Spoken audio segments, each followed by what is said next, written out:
আসসালামু আলাইকুম। বাংলাদেশ বেতার, রাজশাহী। স্থানীয় সংবাদ পড়ছি শাহানা পারভিন।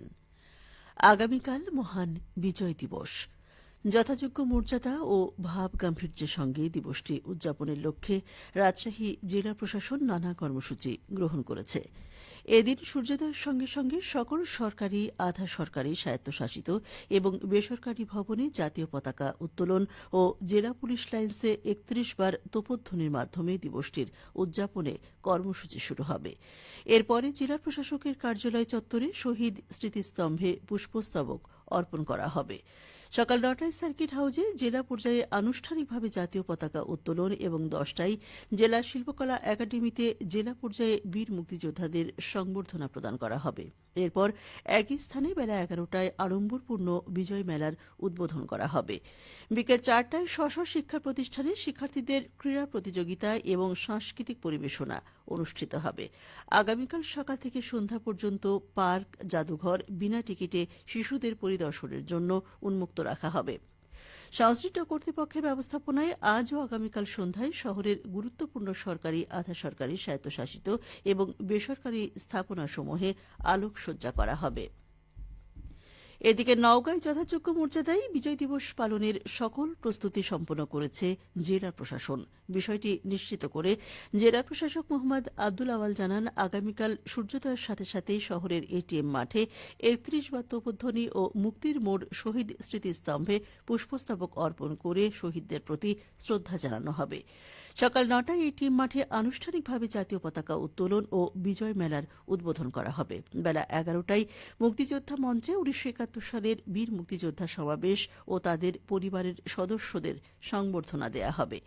এছাড়া দেশ ও জাতির মঙ্গল ও উন্নতি সমৃদ্ধি কামনা করে জোহরের নামাজের পর সকল মসজিদে বিশেষ মোনাজাত এবং সুবিধামতো সময়ে সকল মন্দির, গির্জা ও প্যাগোডা সহ অন্যান্য ধর্মীয় উপাসনালয়ে বিশেষ প্রার্থনা করা হবে। সন্ধ্যায় বিজয় মেলার মঞ্চে আলোচনা সভা ও সাংস্কৃতিক অনুষ্ঠানের আয়োজন করা হয়েছে। এছাড়া আগামীকাল বিজয় দিবস উপলক্ষে নাটোর সহ সারা দেশে সকল ভবনে জাতীয় পতাকা উত্তোলন করা হবে। সঠিকভাবে জাতীয় পতাকা উত্তোলনের নিয়মাবলী নিয়ে সড়ক প্রচারণা চালিয়ে যাচ্ছে জেলা তথ্য বিভাগ। প্রচারণায় জাতীয় পতাকার রং ও বৈশিষ্ট্য, আকার এবং আয়তন সম্পর্কে জানানো হচ্ছে। এছাড়া উত্তোলনকাল এবং সঠিক উত্তোলন দণ্ড ব্যবহার বিধি সম্পর্কে অবহিত করা হচ্ছে। জেলা তথ্য অফিসার মোহাম্মদ আব্দুল আওয়াল জানান, নাটোরের জনসমাগম আধিক্য স্থানগুলোতে এই প্রচারণা চালানো হচ্ছে।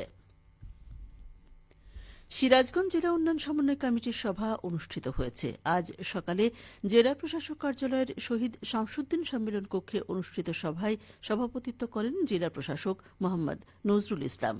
সভায় জেলায় চলমান বিভিন্ন উন্নয়ন কর্মকাণ্ডের সর্বশেষ তথ্য উপস্থাপন করেন সড়ক ও জনপথ অধিদপ্তরের নির্বাহী প্রকৌশলী ইমরান ফারহান সুমেল, স্থানীয় সরকার প্রকৌশল অধিদপ্তরের নির্বাহী প্রকৌশলী মোহাম্মদ সাইফুল ইসলাম ও পানি উন্নয়ন বোর্ড সিরাজগঞ্জের নির্বাহী প্রকৌশলী মোখলেসুর রহমান। সভায় উপস্থিত ছিলেন অতিরিক্ত জেলা প্রশাসক গণপতি রায় ও লিটুস লরেন্স চিরানো সহ জেলার বিভিন্ন দপ্তরের প্রধানরা। সভাপতির বক্তব্যে জেলা প্রশাসক মোহাম্মদ নজরুল ইসলাম বলেন, চলমান উন্নয়ন কর্মকাণ্ডের শতভাগ স্বচ্ছতা নিশ্চিতের পাশাপাশি জনকল্যাণের বিষয়টি বিবেচনা করে গ্রহণ করা প্রকল্পগুলো দ্রুত সমাপ্ত করতে প্রয়োজনীয় পদক্ষেপ নিতে হবে। নওগাঁয় বাংলাদেশ লয়ার্স কাউন্সিলের কমিটি গঠন সম্পন্ন হয়েছে। এ উপলক্ষে গতকাল স্থানীয় একটি রেস্টুরেন্টে আয়োজিত অনুষ্ঠানে প্রধান অতিথি ছিলেন নওগাঁ জেলা জামায়াতের আমির খ.ম. আব্দুর রাকিব। সভায় বারের সিনিয়র সহ সভাপতি ও অতিরিক্ত সরকারি কৌঁসুলি অ্যাডভোকেট দেওয়ান মাহবুব আলী সুজাকে সভাপতি ও সাবেক ছাত্রনেতা অ্যাডভোকেট আব্দুর রহিমকে সাধারণ সম্পাদক করে বাংলাদেশ লয়ার্স কাউন্সিল নওগাঁ জেলা শাখার আংশিক কমিটি গঠিত হয়েছে। অনুষ্ঠানে বৈষম্য বিরোধী আন্দোলনে শহীদ ও নওগাঁর প্রয়াত আইনজীবীদের রুহের মাগফিরাত কামনায় বিশেষ মোনাজাত করা হয়। সিরাজগঞ্জে শীতার্ত ছিন্নমূল মানুষ ও এতিমখানার শিশুদের মাঝে কম্বল বিতরণ করেছেন জেলা প্রশাসক মোহাম্মদ নজরুল ইসলাম। গতরাতে শহরের রেলওয়ে স্টেশন ও হাসপাতাল এলাকা ঘুরে শীতার্ত ছিন্নমূল মানুষের হাতে শীতবস্ত্র তুলে দেন তিনি। এরপর শহরের রহমতগঞ্জ কবরস্থান মাদ্রাসা ও এতিমখানার এতিম শিশুদের মাঝে কম্বল বিতরণ করেন। এদিকে জাতীয়তাবাদী দল বিএনপির ভারপ্রাপ্ত চেয়ারম্যান তারেক রহমানের আহ্বানে বগুড়ায় শীতবস্ত্র বিতরণ করা হয়েছে। গতকাল শহরের মাটিডালি স্কুল অ্যান্ড কলেজ চত্বরে আয়োজিত অনুষ্ঠানে 4 শতাধিক হতদরিদ্র মানুষের মাঝে শীতবস্ত্র বিতরণ করা হয়। নওগাঁয় একটি স্যাটেলাইট টেলিভিশনের উদ্যোগে শীতার্ত মানুষের মাঝে শীতবস্ত্র বিতরণ করা হয়েছে। গতকাল সদর উপজেলার চাকলা বাজারে আয়োজিত অনুষ্ঠানে প্রধান অতিথি ছিলেন নওগাঁ সদর উপজেলা নির্বাহী অফিসার এস.এম. রবিন শেষ। অনুষ্ঠানে 200 মানুষের মাঝে শীতবস্ত্র বিতরণ করা হয়। সবশেষে আবহাওয়া।